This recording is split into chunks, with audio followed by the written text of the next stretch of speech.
স্বাস্থ্য অধিদপ্তরের নিয়মিত বুলেটিনে জানানো হয় ২৪ ঘন্টায় নতুন করে ১৮,৪৯৮টি নমুনা পরীক্ষায় ৩,৮৬৮ জনের দেহে করোনা ভাইরাস শনাক্ত হয়েছে এবং এ পর্যন্ত শনাক্তের হার ১৮.৭২%।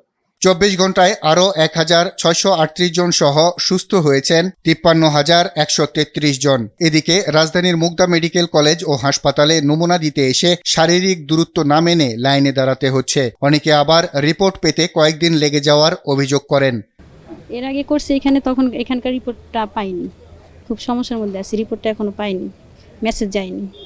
আর এখানে দেখলাম যে বলে যে না, পজিটিভ হলে মেসেজ যায়, নেগেটিভ হলে যায় না। এখন তো আমাদের তো রিপোর্ট দুটোটারই দরকার, ভালো হোক আর মন্দ হোক, কারণ আমরা অনেকে জব করি, আমাদের জবের এখানে দরকার পড়ে। এখন আজকে আমি 12 দিন হচ্ছে আমি অফিসে যেতে পারতাছি না, এই জব করতে পারতাছি না এই রিপোর্টটার জন্য। হাসপাতালের পরিচালক দাবি করেন নির্ধারিত সময়েই তারা রিপোর্ট দিচ্ছে, তবে টাকায় অনেক সময় কিছু সমস্যা হচ্ছে। আচ্ছা, আমাদের হসপিটালে যেটা হয়, এখানে আমরা 48 ঘন্টার মধ্যে রিপোর্ট দিয়ে দিই।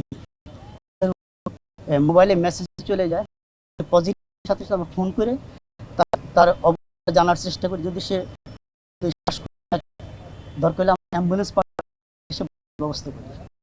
এখানে যেটা এরা নতুন শুরু করছে, তো এদের আসলে পুরো সিস্টেমটা তাদের মানে আয়ত্তে আনতে, রিপোর্ট এইভাবে রেগুলার করতে একটু সময় লাগছে। প্রথমে 7 দিন লাগতো, এখন তারা কথা দিচ্ছে তারা 4 দিনের মধ্যে রিপোর্ট দেওয়ার চেষ্টা করে। নারায়ণগঞ্জের কয়েকটি হাসপাতালে ঘুরে ভর্তি করাতে না পেরে এই রোগীকে মুগদা হাসপাতালে আনা হয়, কিন্তু অ্যাম্বুলেন্সেই অক্সিজেন লাগানো অবস্থায় মুখ দিয়ে রক্ত আসে তার। পরে পরীক্ষা নিরীক্ষা করে জানানো হয় রোগীর আগেই মৃত্যু হয়েছে।